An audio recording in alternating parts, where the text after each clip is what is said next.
Greetings again, gang. Okay, so balkanization. We've talked about this quite a bit. Okay, the political divide in the U.S. is quite dramatic. Okay, probably more than any time since the Civil War. And it ain't getting any better. Joe's, we're going to unify everybody, ain't working. All right, so there was a poll. Yes, I know it's a poll. Okay, that came out here earlier this week about the amount of people that were for balkanizing the United States. Now get this: 2/3, 66% of Republicans living in southern states, including Texas and Florida, would approve of seceding from the United States to join a union of the southern states. Okay, that number is up 50% from earlier this year. Okay, obviously this tells you that the Biden administration is a complete failure in unifying the country, besides just being a complete failure overall, but that's beside the point. Okay, I'll give you this one. This'll get you even more. Among Southern Democrats, okay, 20% are in favor of breaking away and forming a new country. Okay, so 1 out of every 5 people that would probably have voted for Biden, probably about the amount that he really got, think that we need to break up the country. Okay, now if you kind of go into where and what is possible, all right, breaking away from the country is not, we don't want to be part of it anymore, so we're leaving. Okay, I've done videos on this before, that it's a very, very difficult process. Texas has a little bit easier than anybody else because of when Texas came into the union, there was an escape clause. The rest of the states, no, we're tied in unless Congress basically says we can go. Which, probably not going to happen. So, of course, then you wind up into some sort of armed conflict in order to do it. But there's quite an interesting movement to do this, all right? Texas has something like 400,000 people that want to break away. Now, you think, Houston's got just Houston, the Houston metro area has a population of like 18 million. Okay. But 400,000 is a decent vocal group. And the more and more that all this craziness, the southern border, the pandemic, everything like that, the more and more that Texans see how the federal government is completely mismanaging their lives, okay, and their livelihood, you're probably going to get a whole lot more people that are going to join. I mean, hell, if you got 50% more people now than you had 6 months ago that are in favor of this, it's not like it went from 2 people in favor to 3, which would be 50% increase, okay? But it's a hell of a lot more than that. But, you look at other factions that are looking into it. This isn't only a red state want to separate from the blue state. You've got California. California wants to separate the coastal areas from the, for lack of a better way to put it, wine country. Okay, the liberal coastal areas, they want to separate from the Republican, the conservative eastern part of California. Look at what's going on with Oregon, okay?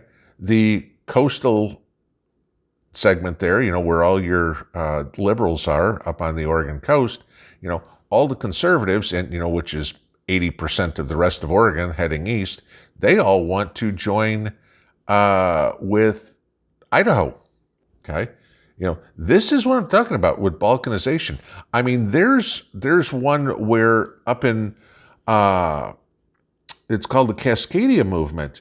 You've got parts of Oregon, Washington, and British Columbia want to, parts of Oregon and Washington want to leave the United States and join part of Canada. And we all know that Trudeau is a complete communist. And they're going, hey, this is better. Okay? Obviously, if Trudeau is better for their way of thinking than Biden, and Biden's going as far left as they can, but they want to go further. Guys, this is coming. I mean, I've said it for a long time. I'm actually in favor of it, okay? The country is unsustainable, okay? We have, the term's been used way too much, the makers and the takers, okay? The makers in the red states and the takers in the blue states. I mean, I'm sorry, and everybody, I know there's going to be liberals that go, but the most people on welfare in Mississippi or whatever. Yeah, right, okay. I hate to tell you this, but, 2/3 of the homeless in the United States live in California, okay? So don't give me that crap. But it's literally time. And I drew this out 6 months ago. I said, you're going to have 3, possibly 4 countries, depending on how it goes.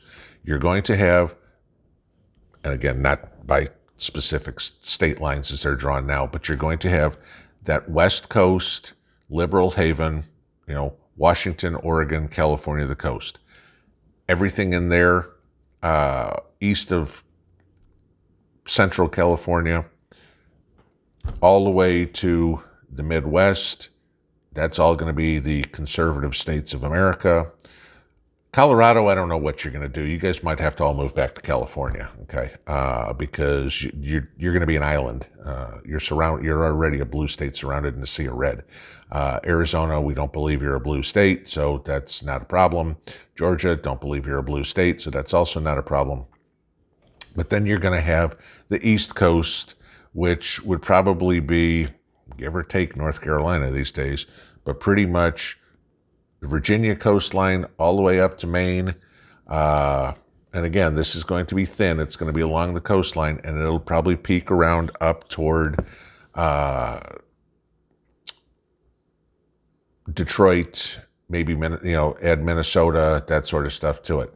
But it's going to be very interesting because Minnesota is going to be completely isolated like Colorado is. Obviously, the Great Lakes separate them from everything on the East Coast.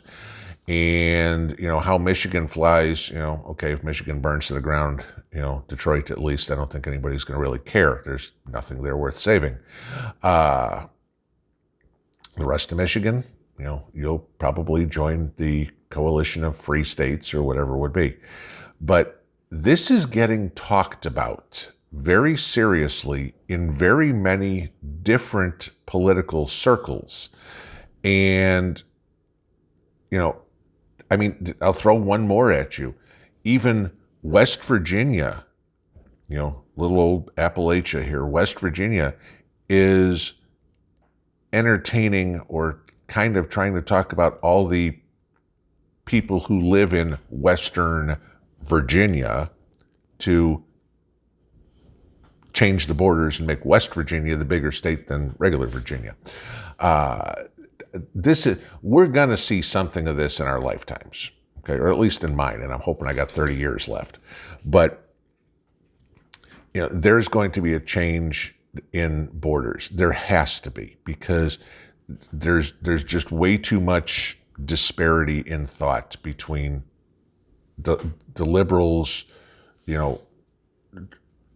rainbows and unicorns, utopia, and the conservatives, God work and guns. Okay, the two are not compatible anymore. I mean, they're almost not compatible to the point where, if the split ever happened, I don't know if you'd necessarily even have the two countries as allies.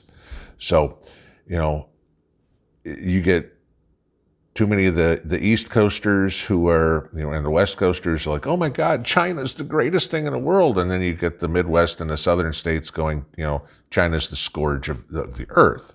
So that's what I'm saying. I don't even see if they'd be allies, but should be interesting. We'll see how this all plays out, but, don't let it surprise you. It's like, this is the world we live in, guys. If any of y'all were ever going through school and thought, it's like, hey, you know what? I saw when, Alaska became a state. I saw when Hawaii became a state. None of us are old enough to know the Louisiana Purchase, or, California or anything, but, at least those two maybe. But, did you ever think that when you were learning in school, it's like, gee, I wonder what's going to happen when the United States breaks up? Food for thought. Enjoy the day. Pinball out.